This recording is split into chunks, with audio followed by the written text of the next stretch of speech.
একেবারে নিকটের প্রতিনিধি করে, তার আপনজন করে, পরীর মতো রূপ দিয়ে পঞ্চকর্মেন্দ্রিয় পঞ্চজ্ঞানেন্দ্রিয় পরিপাটি করে এই দেহ তরিখানি সাজিয়ে এই সংসার সমুদ্রে ভাসিয়ে দিলেন ভগবান।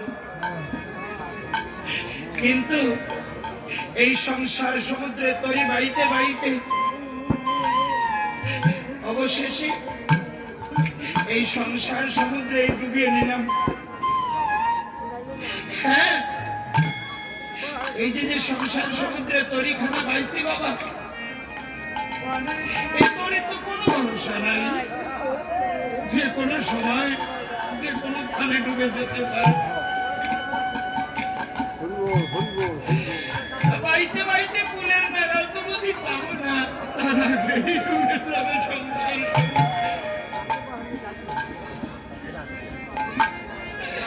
ভগবান যতবার এই পৃথিবীতে এসেছেন এই নরনারীকে করেছে তার খেলার সাথে,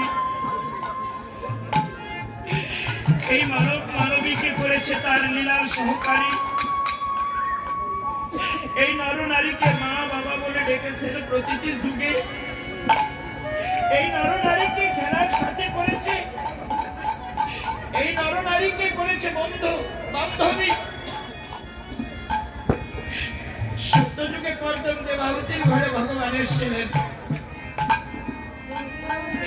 ওই কোন দেবতা দেবীর ঘরে আসতে পারতেন না, আসেন নাই।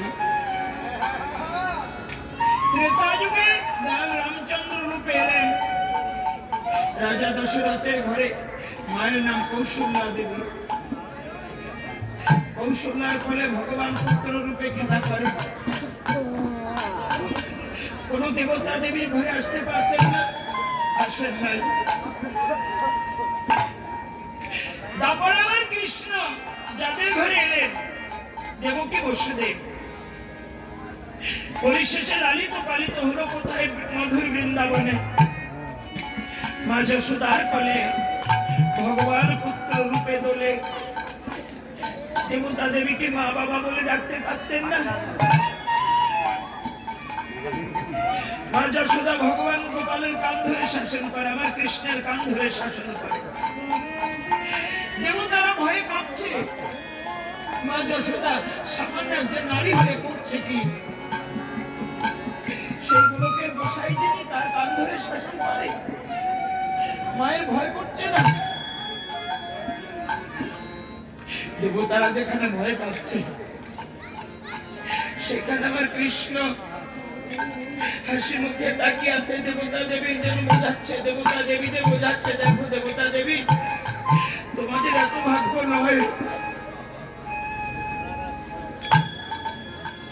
এরা আমার খেলার সাথী,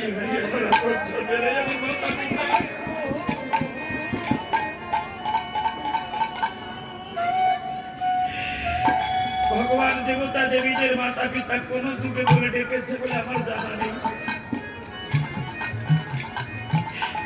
এইবার নিমাই রূপে মা সচি মাতার ঘরে, জগন্নাথ মিশ্রের ঘরে মায়ের কোলে নিমাই রূপে খেলা করে। আমার কোন যুগে দেবতা দেবীরা পারে নাই, ভগবানকে পুত্র রূপে কোলে পায় নাই, পেয়েছেন আপনার মতো নারী, আমার পিতাদের মতো পিতা, কারণ আমরাই তো তার খেলার সাথী। আমরা সেই খেলা পরিত্যাগ করে যে সংসার খেলায় মেতে আছি, সংসারে থাকুন, সংসার ছেড়ে কোথায় যাব? আমার গৌরহরি তবু জীবকে বলেছে কৃষ্ণের সংসার করো, সরি অনাচার। আমরা কি কৃষ্ণের সংসার করতে পারছি বাবা?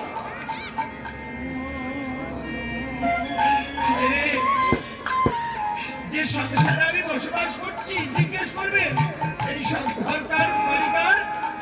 বলবো আমার। এই জায়গা জমি কার? আমার। ছেলে মেয়ে কার? আমার। টাকা পয়সা কার? আমার। এত কিছু যে আমার, আমি কার? একবার এই ঘুমন্ত বিবেক জেগে উঠেছে। একবার এই ঘুমন্ত বিবেক উঠিয়ে জিজ্ঞেস করে নাই, ও বোন, এত কিছু যে তোমার ভাবছো, তুমি কার? তুমি কি কারো কাছ থেকে হারিয়ে গেছো নাকি তোমার এই ধরায় কেউ নেই? একমাত্র তোমার গোবিন্দ ছাড়া। এটাই ঘুমিয়ে থাকা অকৃতজ্ঞ বিবেকটা ডাক দিয়ে জানাই নাই। তবে এই সংসারে কি পেলাম, কি হারালাম, আজ এই প্রথম দিনের বৃন্দাবনে আমরা একটু অনুধাবন করবো। যখন নীরবে বসেছি, শান্ত হয়ে বসে গেছি, শান্ত না হলে কখনো শান্তি মেলে না। আজ একটু জানবার চেষ্টা করি, গোবিন্দ এই সংসারে আমাকে যে জন্য পাঠিয়েছিলেন তার কি কিছুই হলো? হ্যাঁ, অনেক কিছু পাবেন এই সংসার থেকে, মন আশা থাকুন। এই সংসারটা অনেক কিছু দেবে।